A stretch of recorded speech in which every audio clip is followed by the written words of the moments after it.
sudah dapat dipastikan bahwa Razban Arif Nasution itu akan kalah. Yang membuat saya itu yakin seyakin-yakinnya bahwa Razban Arif Nasution itu nanti akan kalah, atau gugatannya itu nanti akan ditolak, atau setidak-tidaknya dinyatakan tidak diterima oleh majelis hakim.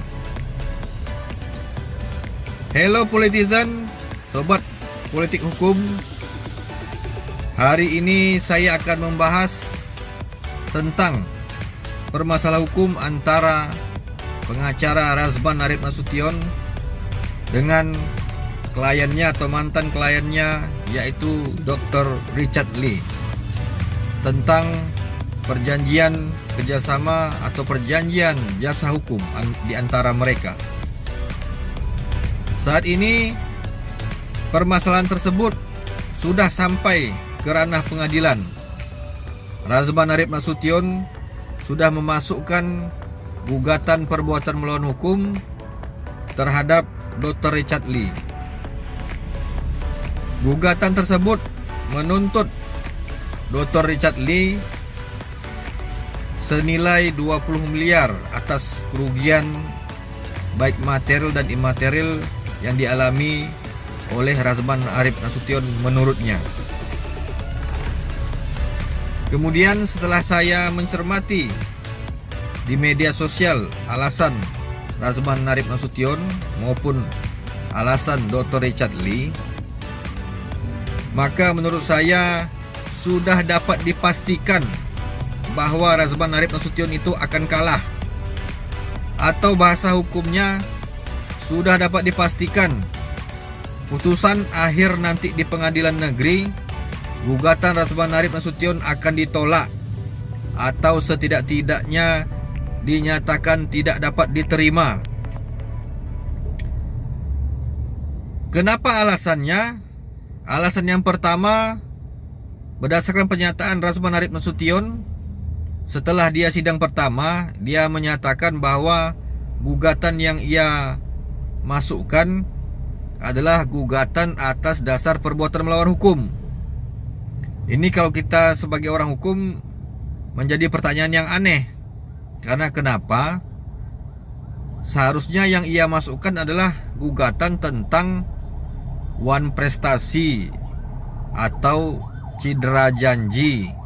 Karena kenapa? Karena masalah di antara mereka ini adalah masalah dalam ranah perjanjian.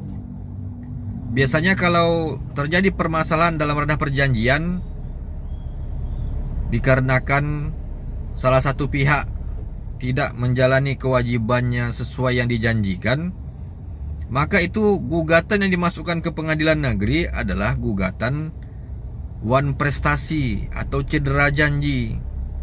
Namun ini aneh, kenapa Razban Arif Nasution mengajukan gugatan perbuatan melawan hukum?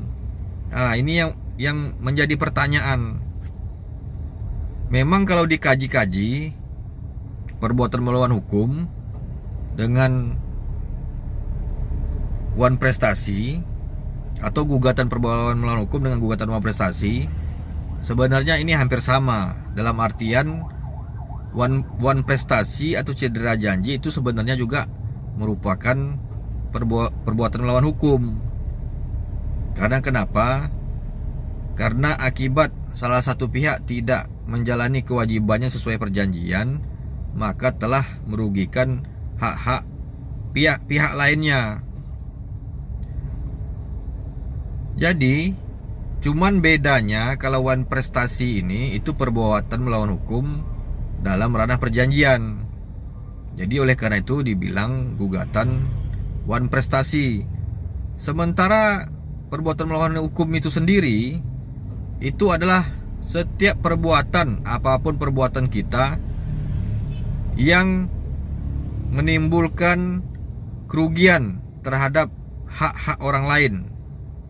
Nah, namun perbuatan yang merugikan hak-hak orang lain ini adalah perbuatan yang tidak dalam ranah atau lingkup perjanjian. Nah, di sini bedanya. Itu alasan pertama. Alasan kedua, menurut pernyataan Dr. Richard Lee, Terakhir, malahan pada bulan Januari 2022, Dr. Richard Lee tetap membayarkan honornya Razman Arif Nasution, walaupun Razman Arif Nasution tidak menjalankan kewajibannya. Kemudian Dr. Richard Lee menyatakan sebelum dia memutuskan kontraknya itu, dia sudah 2 kali menyurati Razman Arif Nasution agar menjalankan kewajibannya. Karena di sementara di pihak Dr. Richard Lee tetap membayarkan honornya. Tapi kenapa Razman Arif tidak menjalankan kewajibannya? Alasan selanjutnya, pada bulan Desember, padahal Dr. Richard Lee itu masih kliennya Razman Arif Nasution. Namun anehnya kenapa Razman Arif Nasution ini malah memburukkan Dr. Richard Lee di depan media. Dan ini merupakan bukan hanya pelanggaran kode etik sebenarnya. Ini bisa juga masuk ke ranah pencemaran nama baik berdasarkan Undang-Undang ITE, Informasi Teknologi dan Elektronik. Kemudian dari hal ini, maka kita sebagai masyarakat sudah paham, sudah tahu sebenarnya siapa yang wan prestasi, siapa yang tidak menjalankan kewajibannya. Dan kita juga sebagai masyarakat sudah dapat menilai siapa yang tidak memiliki niat baik atau itikat baik. Nah, jadi inilah alasan-alasan yang membuat saya itu yakin seyakin-yakinnya bahwa Razman Arif Nasution itu nanti akan kalah, atau gugatannya itu nanti akan ditolak, atau setidak-tidaknya dinyatakan tidak diterima oleh majelis hakim. Oke, politician, see you.